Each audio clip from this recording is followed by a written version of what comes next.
Fall in New England, and especially in Maine, is such a magical time of year. I guess I would say it's my favorite time of year, but I really do love all the seasons. But in the morning, after I let the chickens out, the air is so crisp and cool, and I pour my cup of coffee and go out on the porch and just look at all the colors of the trees. I just love it. It just feels like home to me. Of course, the days are getting shorter, so everybody's going to bed a little bit earlier, myself included. I make sure that there's nice fresh straw in the coop and that everybody gets a little extra treat before they go to bed. Today is such a beautiful day. I'm going to head to a nearby orchard and pick up some apples so I can bake my favorite apple pie recipe, make some apple cider vinegar, and I've even got a special treat in mind for the chickens.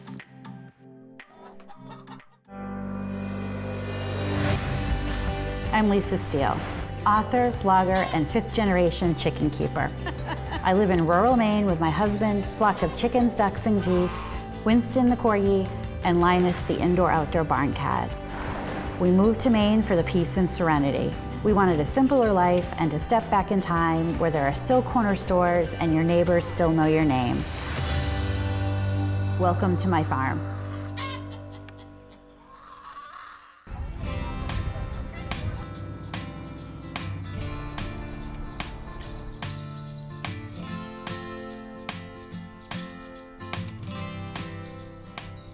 It's a gorgeous Saturday morning here in Maine. I am at Treorgy Farms in Levant, which isn't too far from my house, picking some apples for a pie later, and then maybe try to get a tour of the orchard to see what else they have to offer.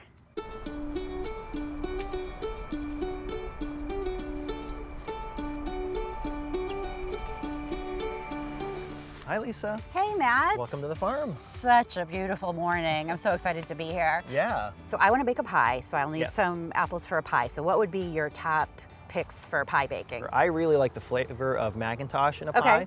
pie, but something like a Liberty or a Cortland might hold up a little bit better in the pie so that you actually be able to see the slices.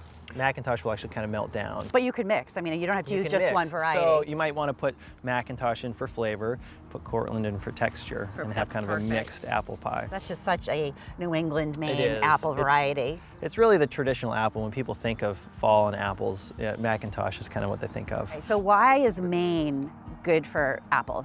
Maine's climate is really good for apples, Okay. actually.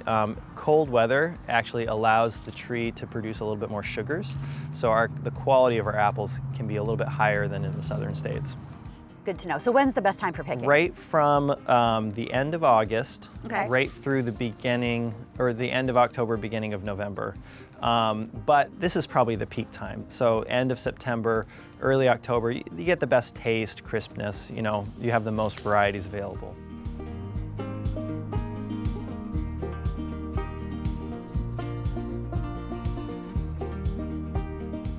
So I noticed this balloon Yes. tied to this tree. What does that mean? Well, over the years, we figured it was actually kind of difficult to show people where the best picking was in the orchard, because you can't have a sign because it's all surrounded with trees. Right. You need something really high in the air. And so we figured, let's tie a balloon to the tree and say the best picking is by the red balloon. And it's worked really well. People flock to the red balloon. So this is the best picking. This is the best picking right here, this tree. And actually, I'll pick a nice high one for you that other people can't reach because I'm a little tall. There you go. It's good, Delicious. It's good. Thank you so much, Matt. I really learned a lot about apples, so I'm going to pick some more and then right. head home and bake my pie. Thank you so much. It's been really nice to meet you, and it's been good spending some time together. I really enjoyed it, Matt. Yeah. Thanks. Have a great day. Bye. Bye.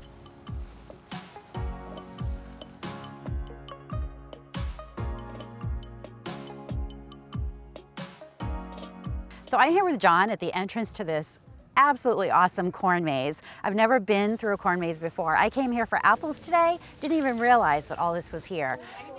I heard that you were the one who designed this whole thing. What was your inspiration for this? Well, in this specific one, the inspiration was the famous children's book, Blueberries for Sal, which is my family's favorite children's book. Our whole operation is focused around families getting out in nature, gathering food, having great experiences outdoors together.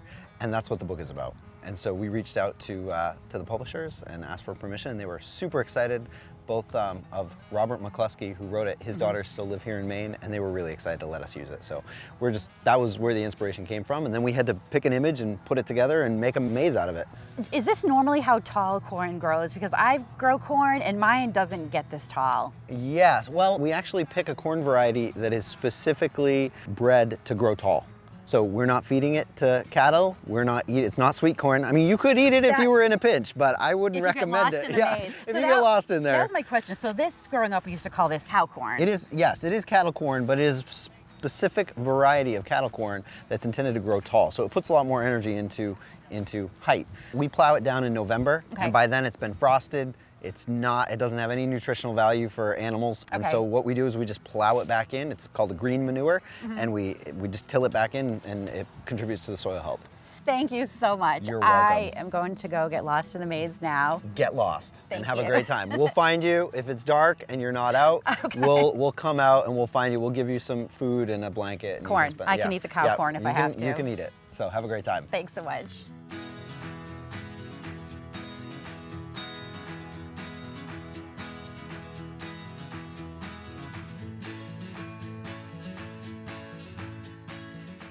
I'm back from the orchard and I can't wait to get started in this pie. Apple pie is one of my favorite fall recipes, and this recipe from my father-in-law is so quick and easy to put together, and it tastes delicious. I actually had never made my own crust until I got married, and then my father-in-law was visiting for the weekend, showed me how to make homemade crust, and I've never looked back.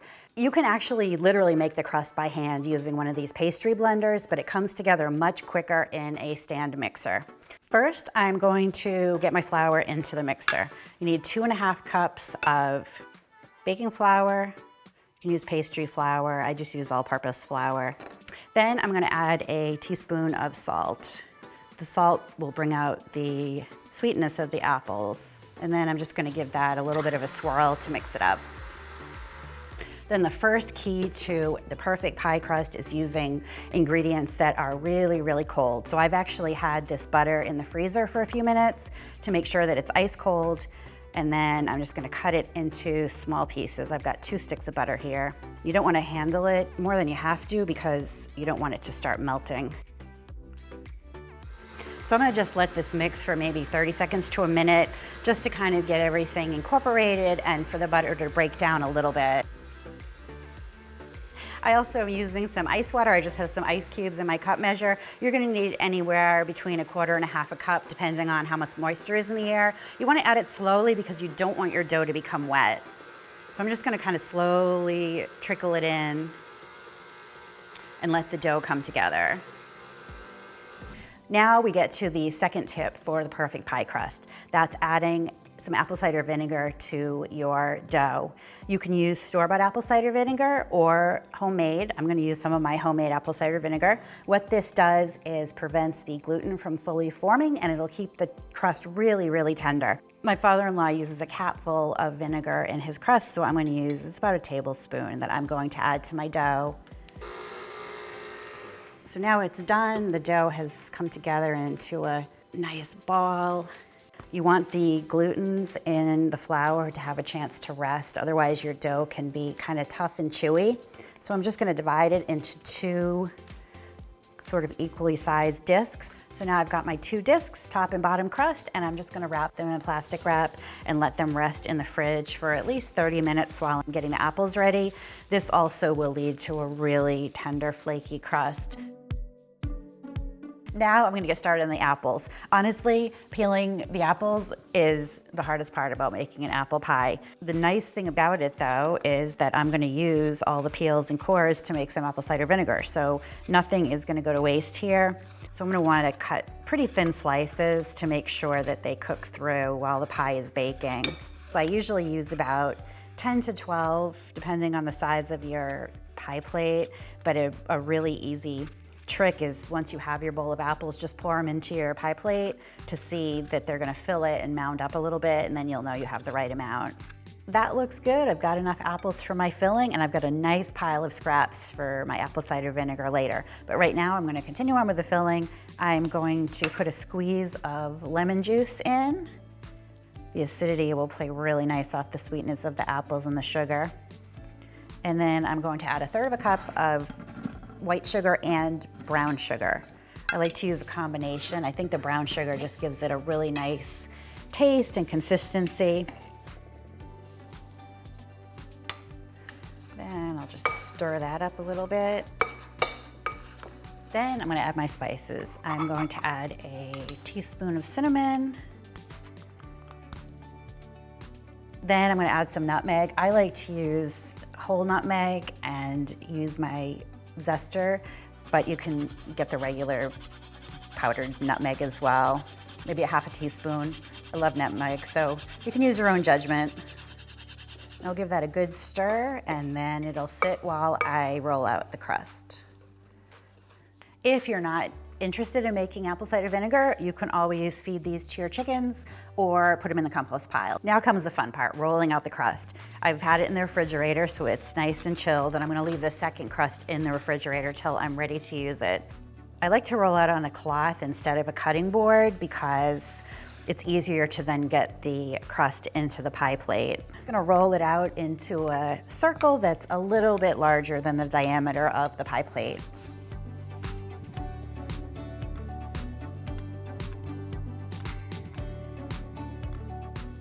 Add more flour if it starts to stick. But having the dough chilled makes it a lot easier to roll out. It doesn't get sticky, and it rolls a little bit harder because it is chilled, but ultimately it's easier to work with. Okay, that looks pretty good. Now I need to get it into my pie plate, and you can use the whole cloth and fold it in half to make it easier, but this dough is pretty easy to work with, so I'm just gonna fold it in half and then drop it into my pie plate. And there we go, we have a bottom crust. So I can already smell the cinnamon and nutmeg mixing with the apple. It smells so good. It's already starting to create a little juice too, so I definitely wanna make sure all that gets into my crust. I'm just gonna trim off the excess. I'm gonna leave probably 1 inch overhang because I'm gonna need to fold that under with the top crust to make sure that the pie doesn't overflow and leak out while it's baking. And then I'm just gonna put a couple of pats of butter on top, and as the pie bakes, those are gonna melt in and they're just gonna make this really rich, buttery goodness in the pie filling. Now I'm gonna set this aside and get the top crust rolled out. And that looks good. And again, going to fold it in half, put it on top of the pie, and then unfold it. So same thing here, I'm gonna trim it with about 1 inch overlap over the edge of the pie plate. Then I'm just gonna take both crusts and pinch them together and fold them under. So if the juices start to bubble, they're not gonna bubble out all over my oven, they're gonna stay in the pie. Then just to be a little fancier, just take my fingers and make a little bit of a ruffled edge on the pie. Then I'm just gonna cut some vents. You need the steam from the apples to escape once the pie starts baking. That looks good. And then I'm just going to put a little sugar on top, and this pie can go in the oven. I'm gonna bake the pie at 400 degrees for about 1 hour. I usually check it after about 45 minutes to make sure that the crust isn't burning. And then I'll put tin foil around the edges if it is, but it should be done at just about 1 hour once it's bubbly and the crust is a really nice golden brown.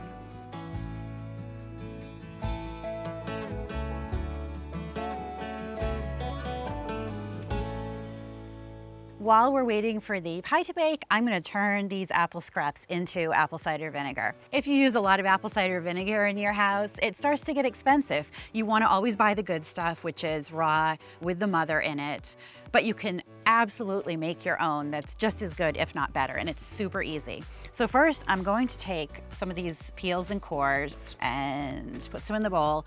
There's no real amount that's the right amount of apples to use. If you're not making a pie, you can just save apples as you eat them in the freezer, and then when you've got enough for a bowl full, you can make up a batch. So I'm gonna fill it about halfway full, and then I'm just going to add water to make sure that the apples are completely covered with like an inch of headroom maybe, because you want all the apples to be submerged. I'm just gonna take a plate and kind of press it down on the apples. You want them all to be completely submerged in the water because otherwise they can mold. I add apple cider vinegar to my chicken's water. I add about a tablespoon per gallon of water a couple times a week. It helps with respiratory and digestive problems. It helps boost their good bacteria. In the summer, it even helps keep the water clean. So making my own apple cider vinegar really saves me a lot of money. I'm just going to cover it with a towel, and I wanna put this bowl in a dark spot, not in direct sunlight. That's gonna help with the fermentation. Anywhere between like 65 and 85 degrees is a good temperature, so absolutely in the house. You can just keep it on your kitchen counter, and I'm gonna let it just sit like this for about a week. After about a week, you're gonna strain your liquid into mason jars, and then I cut a piece of cheesecloth to use as the lid. You don't want a solid cover because the yeasts are still working and you need the gases to be able to be released. Then I put these in the pantry for about another 6 weeks, at which time they're really gonna turn into vinegar. And after 6 weeks, you'll have something that looks like this. The color will have really intensified. You'll smell the nice apple cider vinegar smell, and you can put a solid cover on it. At this point, your vinegar will be shelf stable almost indefinitely. And as an added bonus, I like to add a couple cloves of garlic to my apple cider vinegar right in the jar. And then that kind of infuses, and all the garlicky goodness gets infused into the apple cider vinegar. Garlic is also really great for chickens for their immune systems and overall health.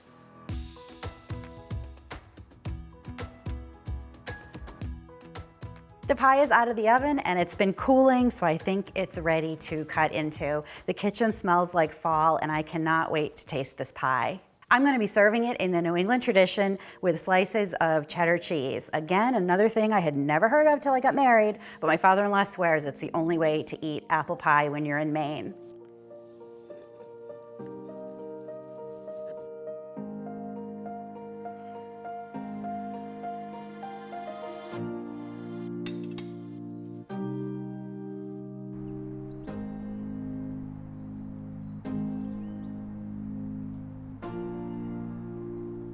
Today has been such a gorgeous day. On really nice fall days, I really like to spend as much time outside as possible because before we know it, it's gonna be snowing here. So you might have noticed this basket I have with me at the orchard. I love these baskets for collecting eggs or apples, obviously, vegetables from the garden. So this afternoon, I'm gonna make another basket and I'm gonna show you how. All you need to get started are 2 pieces of wood. These are gonna be the ends of the basket. These are roughly 5 by 7. And then I just used a jigsaw to round off the bottom corners. Then I used my drill with a 1/2-inch drill bit and drilled a hole in the top of each one, which is where I'm gonna string my clothesline for the handle.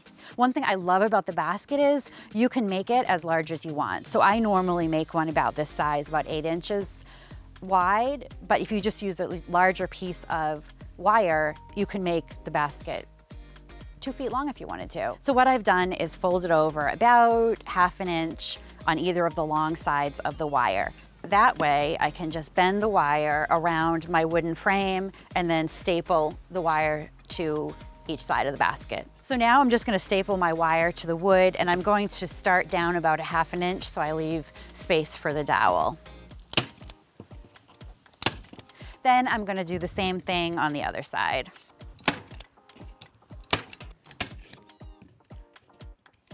I've got 2 dowels that I cut the same length as the basket, and I'm just gonna position one on either side. So now I'm just gonna nail my finishing nails into the dowels. Okay, and we're almost done.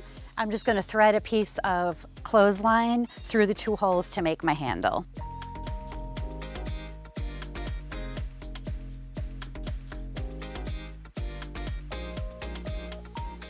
And there you have it, that's all there is to it. Now I have a brand new basket for eggs and apples.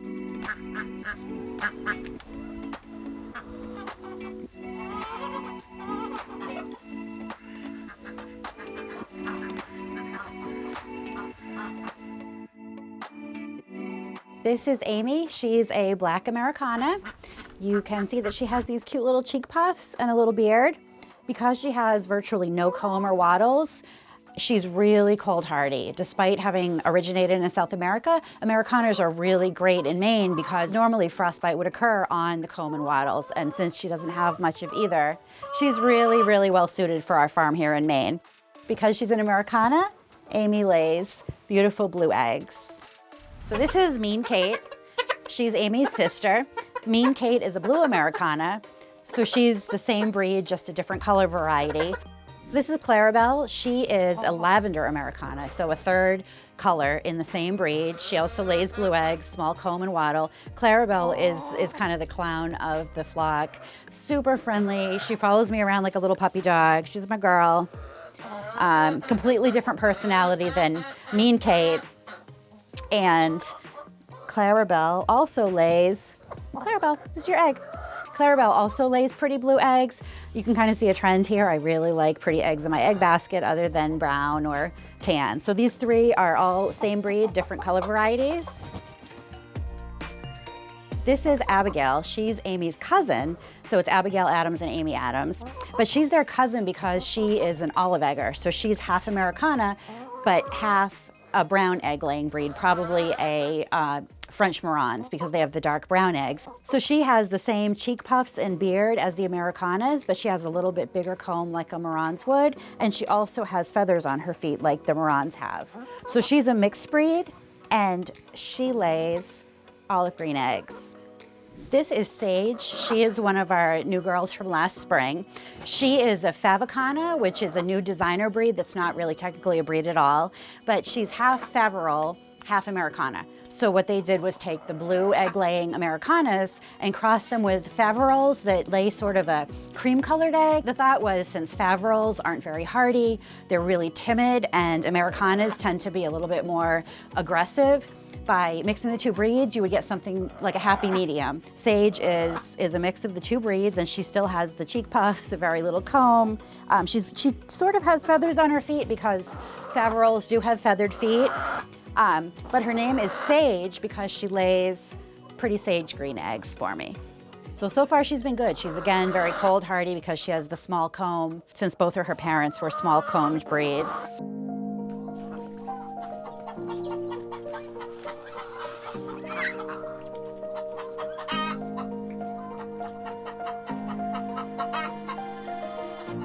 I saved some eggs that I cracked for this morning's breakfast, and I'm gonna make some really cute eggshell candles out of them. I rinsed them out and let them dry. And then I took some cotton wicks and with melted beeswax, attached one in the bottom of each shell and then filled each shell with the beeswax and let it harden. Once it's hardened, I just cut the wicks off to about an inch or half an inch or so. And then I put them in a ceramic egg tray, and I'm going to use them as the centerpiece for tonight's dinner.